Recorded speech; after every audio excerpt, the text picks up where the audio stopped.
Assalamualaikum warahmatullahi wabarakatuh. Di masa sekarang, banyak masyarakat yang masih mempercayai ilmu-ilmu gaib. Salah satunya adalah santet. Santet atau sihir adalah sebuah praktik ilmu hitam yang memanfaatkan keterlibatan jin di dalamnya. Biasanya pelaku santet akan terlibat suatu perjanjian bersama jin dengan memberikan suatu sebagai syarat dan tumbal, atau melakukannya melalui perantara dukun yang memelihara jin tersebut. Santet menyerang pada seorang individu atau kelompok yang berasal dari orang lain yang tidak menyukainya atau sebaliknya, ingin disukai. Maka dari itu, sihir bisa membuat seseorang celaka atau justru sebaliknya membuat sang pujaan hati jatuh ke tangannya secara instan. Pastikan teman-teman tonton video ini sampai selesai supaya mendapatkan informasi yang utuh. Namun, sebelum video ini saya lanjutkan, alangkah baiknya jika teman-teman semua luangkan waktu sejenak, ringankan tangan bagi yang belum like dan subscribe. Silakan tekan tombol like dan subscribe dan nyalakan lonceng notifikasinya. Berikut beberapa benda yang biasa digunakan untuk perantara santet. Yang pertama adalah tanah kuburan. Tanah kuburan digunakan sebagai perantara pelancar santet. Pada beberapa kasus, tanah kuburan biasanya dibungkus menggunakan potongan kain kafan dan dikirim pada malam hari. Pada proses pengiriman santet, jenis ini biasanya terlihat seperti bola api besar atau sering disebut juga dengan banaspati. Efek dari santet jenis ini biasanya ditujukan agar merusak rumah tangga seseorang yang membuat penghuni rumahnya akan selalu dalam kondisi panas dan emosi yang berkepanjangan. Yang kedua adalah rajah.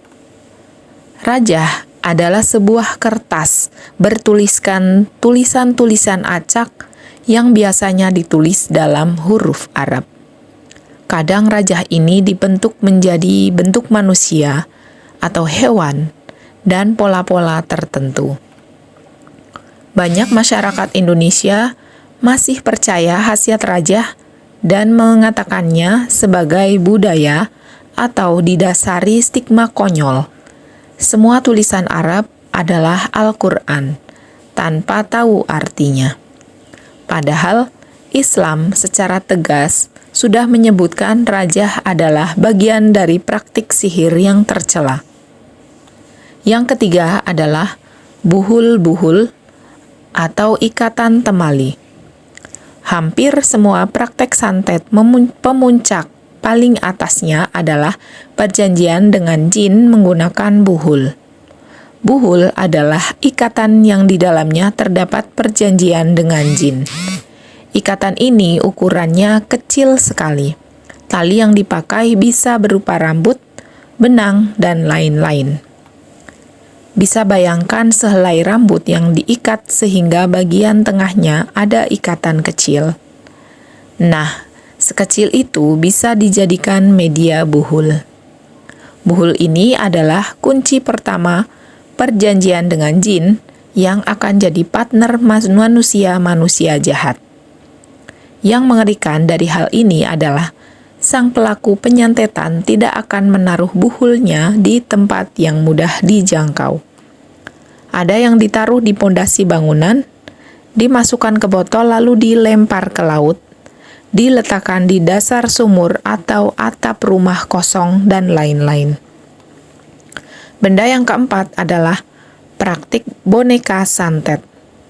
Praktek ini biasanya dipakai untuk membuat malapetaka bagi korbannya berupa serangan fisik, mental, dan sebagainya.